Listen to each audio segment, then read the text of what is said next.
இப்போ அதிமுக நிக்கல, பிஜேபி நிக்குது. அது ஒரு மைனஸ் தான். அது இரண்டாவது, இந்த தொகுதியை பொறுத்த வரைக்கும்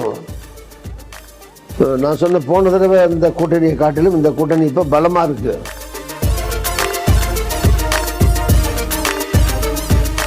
எடப்பாடியை பார்த்தீங்கன்னா, எடப்பாடி மக்கள்கிட்ட ஆதரவு பெற்று மக்கள் எம்எல்ஏக்கள் தேர்ந்தெடுத்து அதில் பெரும்பான்மை பெற்று அதன் பெரும்பான்மை மூலமாக ஆட்சிக்கு வரல. ஜெயலலிதாவுக்காக மக்கள் வாக்களித்தாங்க. ஜெயலலிதாவுடைய மறைவுக்கு பின்னால் அந்த எம்எல்ஏக்களை வச்சுக்கிட்டு சசிகலா தேவோட முதலமைச்சராக 4 வருஷம் இருந்தார். தமிழகத்தின் அனுபவமிக்க அரசியல்வாதி, முன்னாள் மத்திய அமைச்சர், முன்னாள் தமிழக அமைச்சர், முன்னாள் நாடாளுமன்ற உறுப்பினர், 6 முறை அறந்தாங்கி சட்டமன்ற தொகுதியினுடைய சட்டமன்ற உறுப்பினர் போன்ற பல்வேறு பதவிகளை வகித்தவரும், அறந்தாங்கி சட்டமன்ற தொகுதியினுடைய தற்போதைய வேட்பாளர் திரு ராமச்சந்திரன் அவர்களுடைய தந்தையாரும் ஆகிய திருநாவுக்கரசர் அவர்கள் நம்மோடு இருக்கிறார். அவரிடம் சில கேள்விகளை முன்வைக்கலாம். சார் வணக்கம். அறந்தாங்கி சட்டமன்ற தொகுதியினுடைய சட்டமன்ற உறுப்பினராக நீங்கள் 6 முறை தேர்ந்தெடுக்கப்பட்டு மிக சிறப்பான பணிகளை இந்த பகுதியில் பண்ணியிருந்தீங்க. கடந்த முறை உங்களுடைய மகன் திரு ராமச்சந்திரன் அவர்கள் சட்டமன்ற உறுப்பினராக பணியாற்றியிருந்தார். மீண்டும் அவரே இந்த களத்தில் வேட்பாளராக நிறுத்தப்பட்டிருக்கிறார். அவருடைய 5 ஆண்டுகால சட்டமன்ற உறுப்பினராக உங்களுடைய மகன் ஆற்றிய பணியை எப்படி பார்க்குறீங்க? முதல்ல அறந்தாங்கி தொகுதியில் மீண்டும் போட்டியிடக்கூடிய வாய்ப்பை இந்த கூட்டணியில், திமுக காங்கிரஸ் கூட்டணியில் இந்த தொகுதியை தந்த திமுக தலைவர் சகோதரர் தலைவர் ஸ்டாலின் அவர்களுக்கு நன்றி.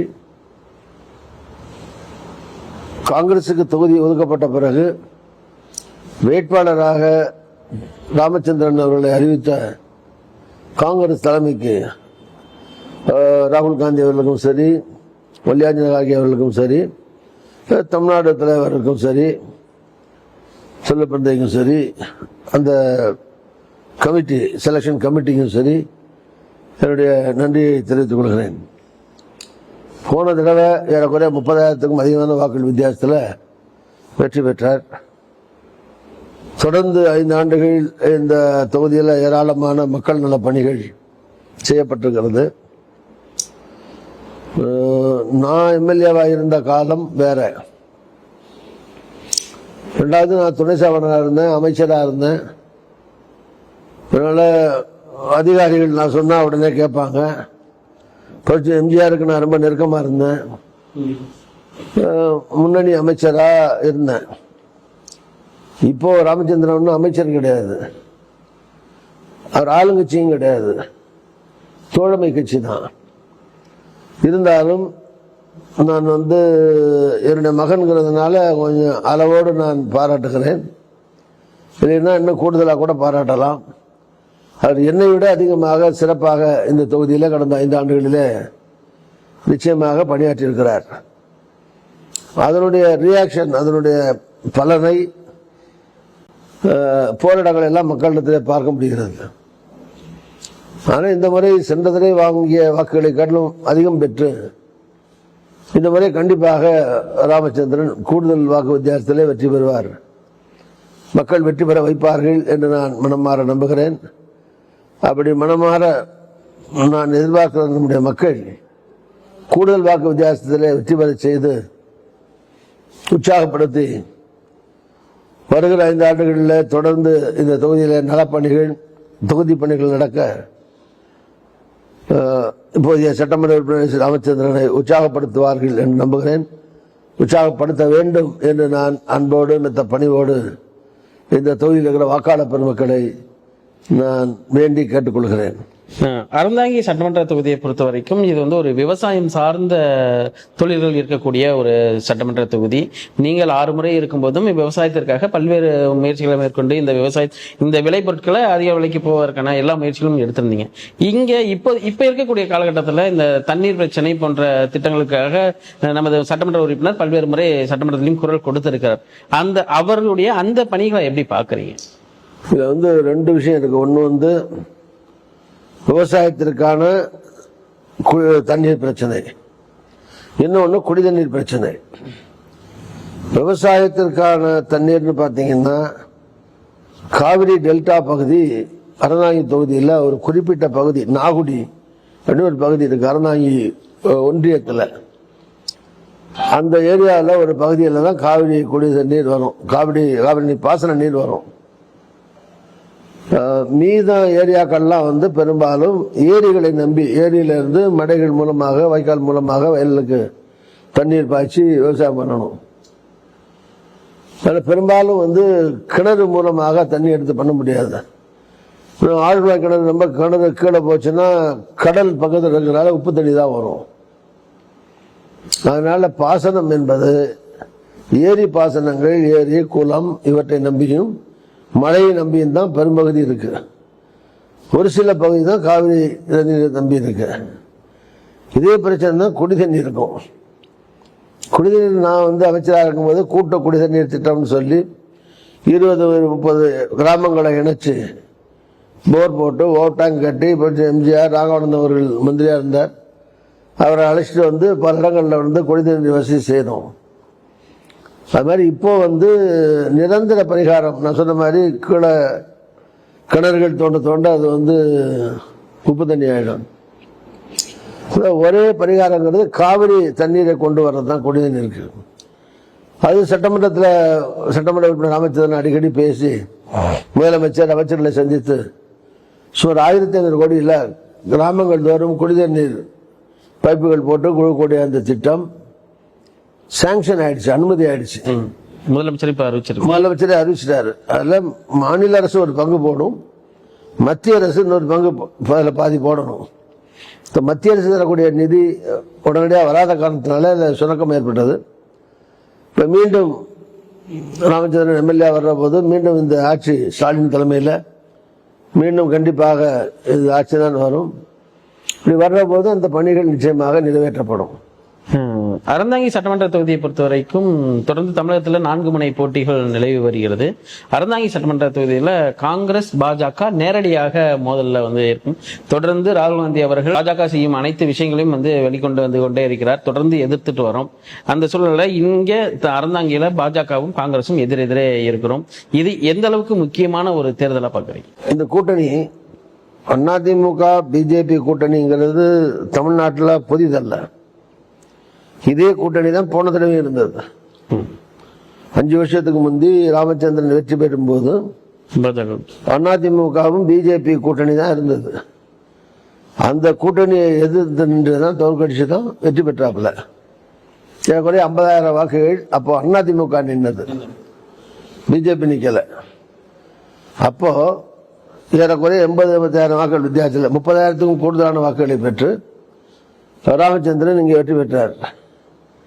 இப்போ அதிமுக நிக்கல, பிஜேபி நிக்குது. அது ஒரு மைனஸ் தான். அது இரண்டாவது, இந்த தொகுதியை பொறுத்த வரைக்கும் நான் சொன்ன போன தடவை இந்த கூட்டணியை காட்டிலும் இந்த கூட்டணி இப்ப பலமா இருக்கு. அது காரணம் போன தடவை இல்லாத கட்சிகள் கூட இந்த கூட்டணி சேர்ந்திருக்கு. உதாரணமா விஜயகாந்த் அவர்களுடைய கட்சி தேமுதிக இந்த கூட்டணியில் போன தடவை இல்லை, இப்ப இருக்கு. அங்கங்க கிராமங்கள்ல 2,000 3,000 கணிசமா அவர்களுக்கும் செல்வாக்கு இருக்கு, வாக்குகள் இருக்கு. போனதுல எஸ்டிபிஐ கிடையாது, இஸ்லாமிய ஒரு அமைப்பு கட்சி. இந்த எஸ்டிபிஐ இருக்கு, கமலஹாசன் கட்சி இருக்கு. அது மாதிரி சின்ன சின்ன கட்சிகள், நிறைய கட்சிகள் இந்த கூட்டணியில் சேர்ந்திருக்கு. திமுக உடையாமல் ஒன்றா இருக்கு.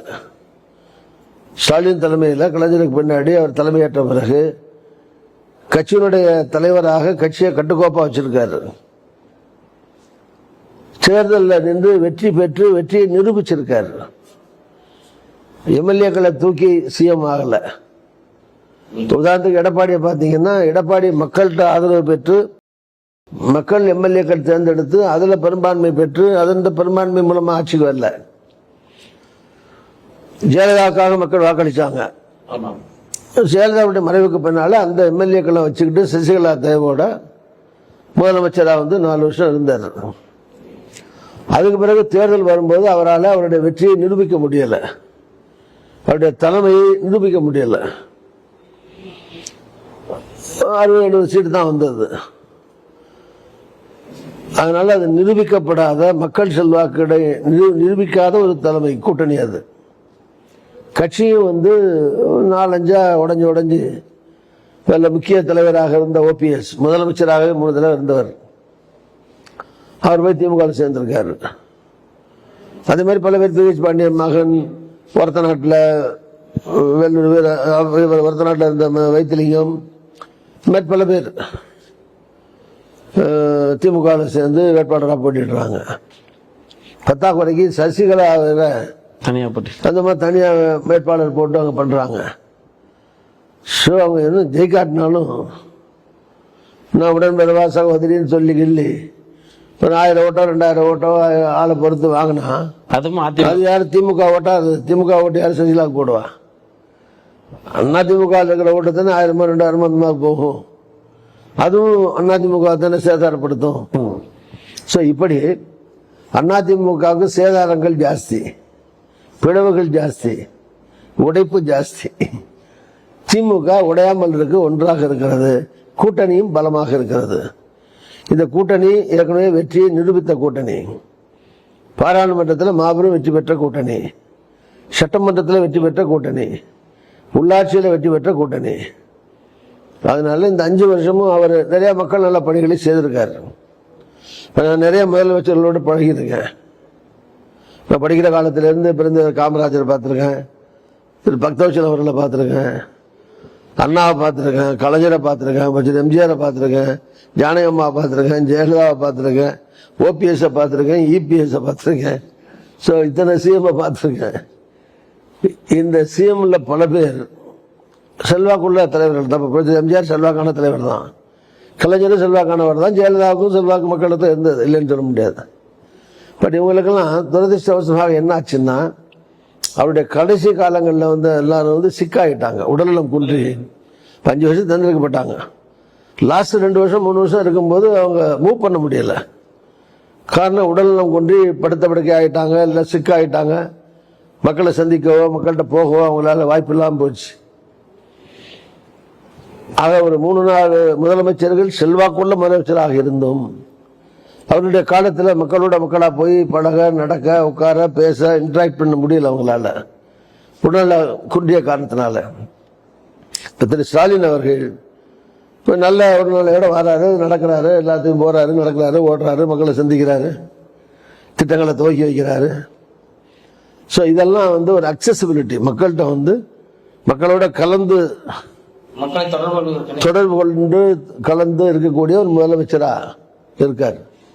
அதெல்லாம் அவருக்கு ஒரு பிளஸ். நான் சொன்ன மாதிரி அவர் கலைஞருக்கு விழுந்த ஓட்டை வச்சுக்கிட்டு எம்எல்ஏ ஆகலை.